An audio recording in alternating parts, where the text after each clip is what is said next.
Aloha, it's Robert. I just got a bunch of new stuff like the Tracer mount, which is kind of looks cool, and then I have a new board and a new Echo 6-meter wing. So I'm gonna test these out today and do a little voiceover review of these products. So watch me set them up and get them all ready. My buddy Jeff Chang's already out in the water and check out what he's doing. Looks like kind of a light wind day, perfect for the 6.0 Echo. So my friend Jeff Chang was already out on the water. The wind definitely looked pretty light, but Jeff was flying, so I was gonna rig it up. Jeff was trying his new Slingwing V2 5.4 meter wing, and at the end of this video, he's gonna give us some of his first impressions of that wing. So here I'm setting up my retracting leash. We developed a new shock cord for it, and this leash is gonna be back in stock soon on our website.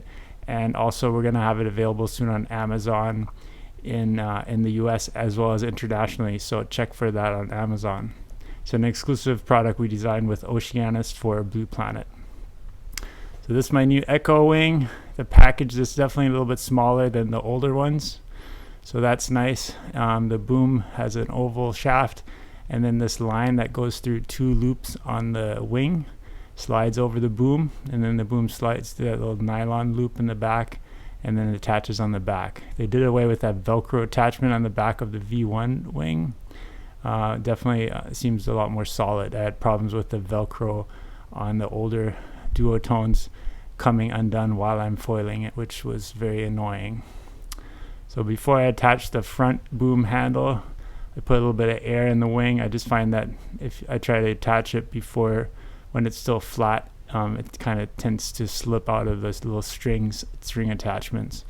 So by pumping a little bit of air into it first, it'll stay on those strings. So it just hooks on with these 2 Spectra lines, and then it's fairly simple. It looks kind of complicated with that line running along the wing, but it's already preset at the right length, so it's very simple. You just have to slide the boom through the loop, and that's it. There's no adjustments to make, really.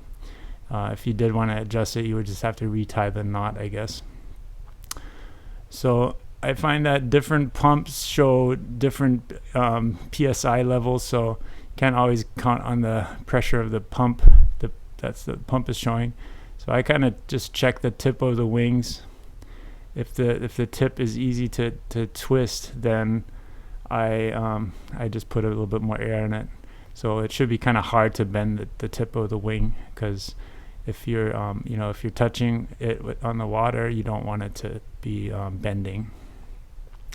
So I think usually I put a little bit more than the recommended pressure, but try not to go way overboard. So here's the new Skymount from Tracer Mount.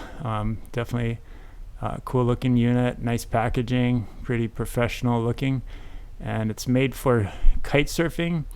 But my friend Jeff told me about it, and there was a review. Gunner in Fuerteventura did a review on it. I didn't really watch it. I should have probably watched it because I didn't really know what I was doing.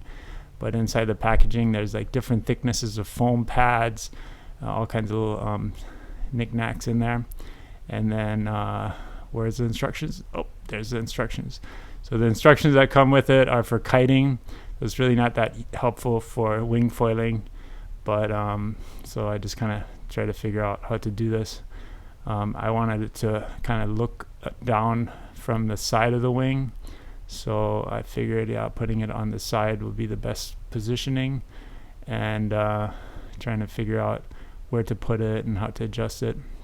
So I guess you're supposed to figure out the diameter of your bladder, where you want it, and then adjust the thickness of the mount by putting pads on the inside. And I used the thickest pads that it came with, so the thickest foam pads, and I guess you can even put several of the foam pads together to make it even thicker. But and you can actually also use it without the foam pads if it's in a thicker part of the wing. So depending on the thickness of your bladder, you would adjust the diameter with these foam pads.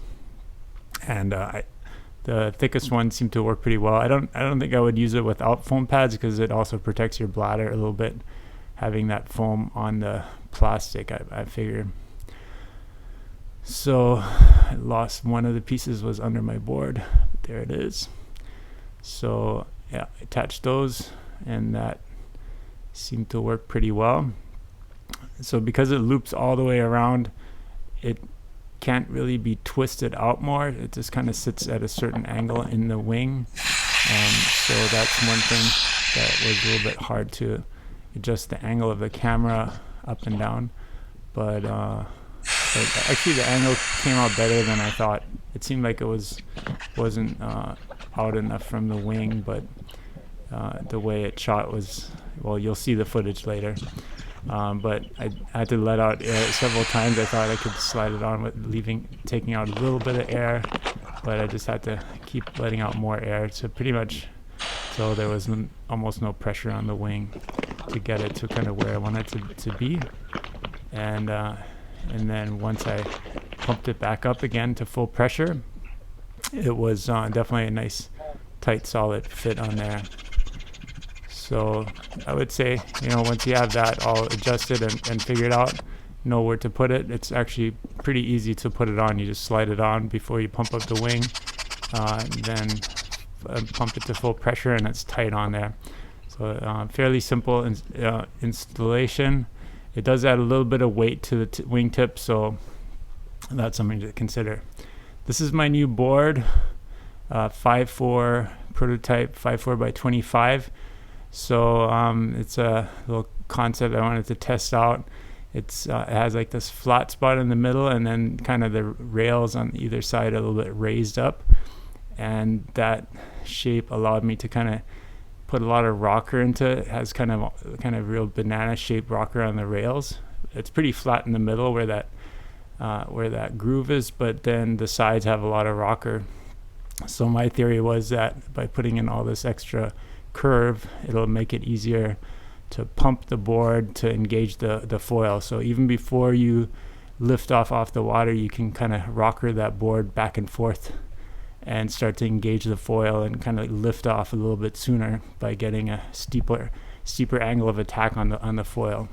On the left is my 5.2 carver that I've been using. It's also a great board. So this 5.4 by 25 is going to be kind of my light wind board, a little bit longer and narrower, and the narrowness really didn't feel that bad. I thought it might be kind of tippy at first, but I got used to it right away and was able to take off right away. It wasn't a problem. So because you have the foil underneath and then the wing stabilizing you don't have to stand up on it like stand-up foiling. You can definitely go narrower than on a stand-up foil board. So overall, I would say that design is working very well.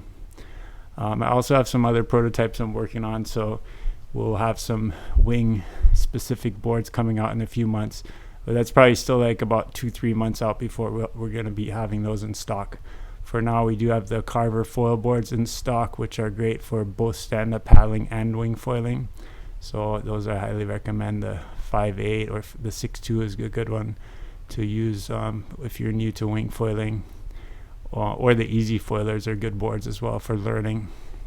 But here you can see the angle looking down from the top of the wing is definitely a cool angle. You see the water, you see the board, you see the rider, everything's in the frame. And you also, what I like too is you can see the handling of the wing. But then going back out is definitely not the best angle, because you can't really see the board or the water. All you see is kind of the sky and the head. And also when you're riding on a wave, you don't really see much of that either, unfortunately. But the Echo wing definitely handles nice when you're luffing it on a wave, so that's something I really like about it. Unlike the version 1, the foil wing, which was very tick-tock, like it would just want to flip upside down when you're holding it at the front handle. This Echo wing is very stable when you're holding the front handle, so it's nice when you're foiling on a wave, just surfing the wave. Here I left the sound on so you can hear that I'm jumping. Unfortunately you can't really see it very well, but here I'm flying and then landing.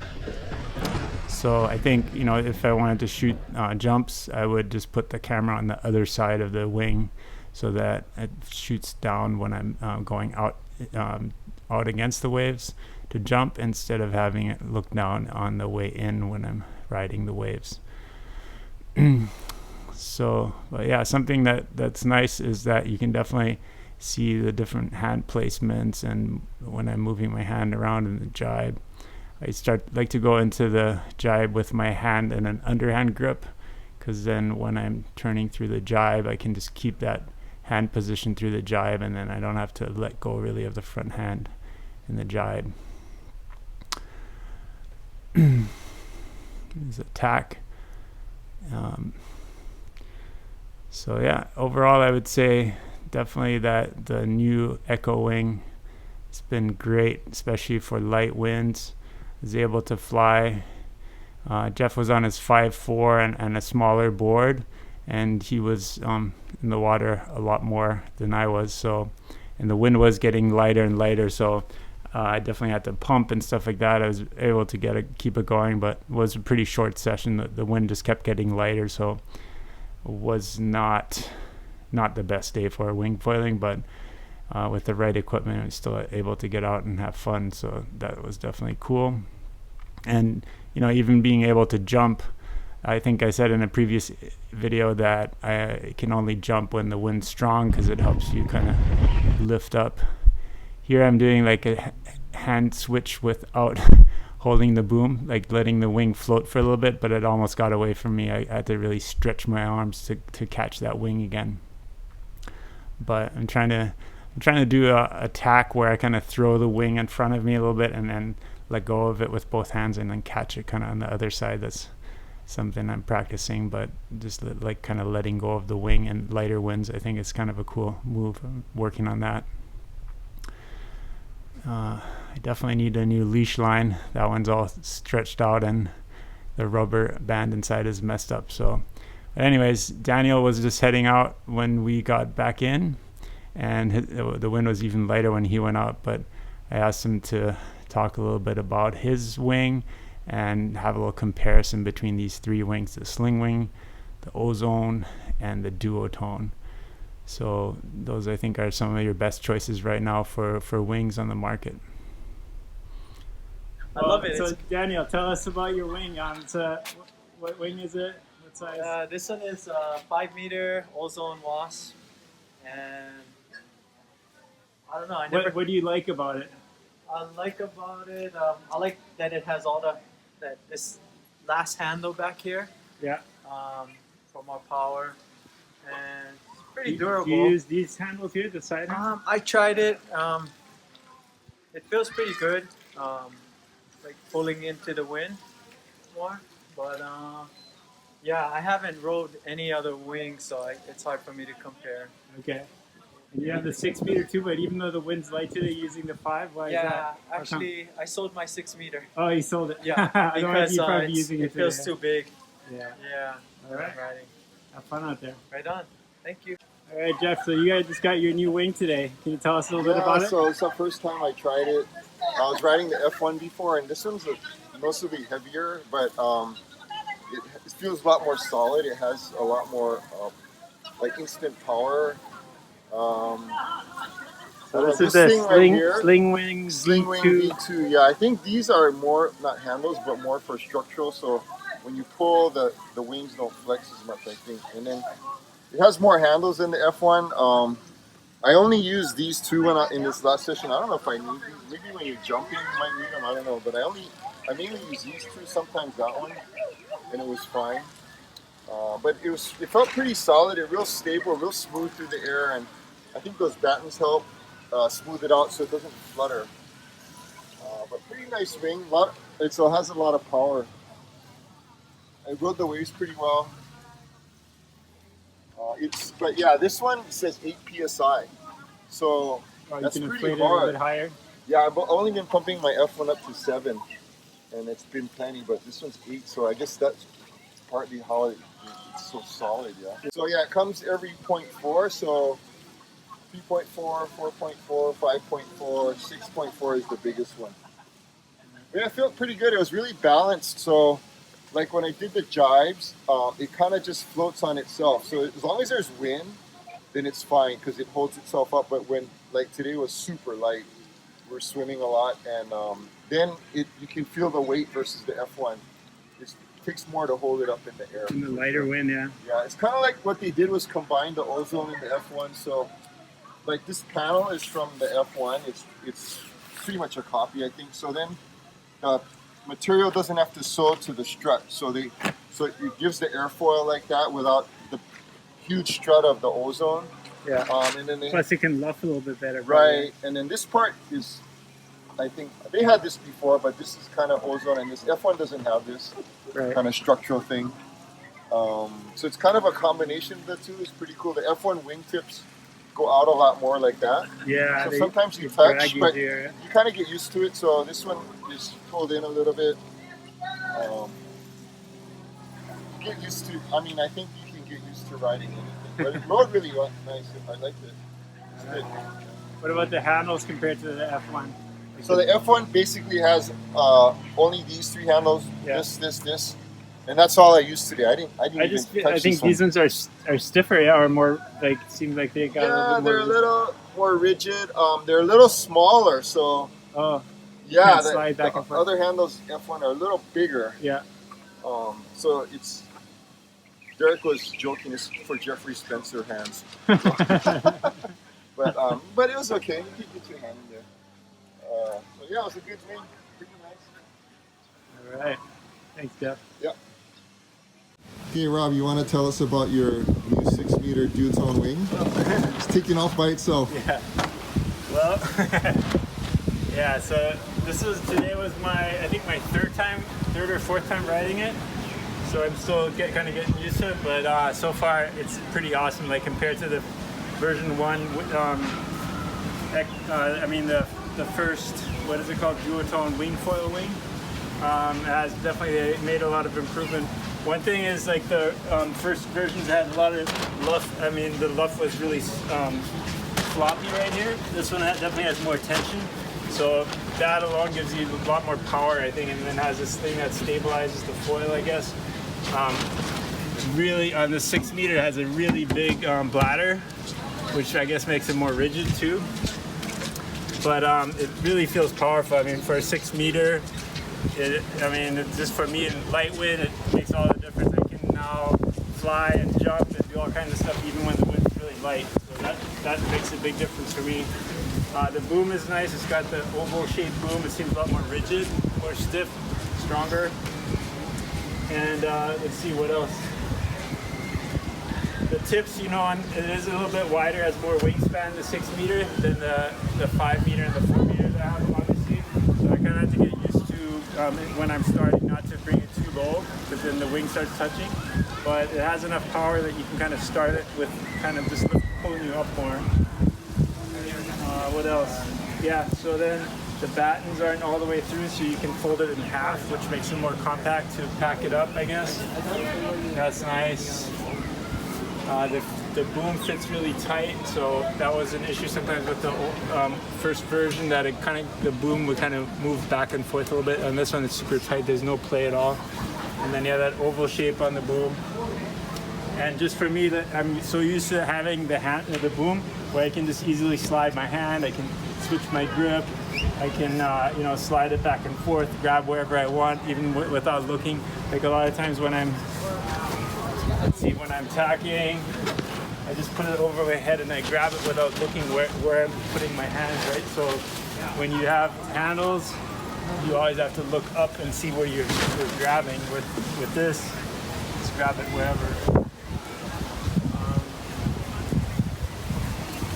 So this is called the Echo model, right? The new one. Yeah. Duotone Echo. So, so not too many downsides. I think. I mean, what I would improve, I don't know.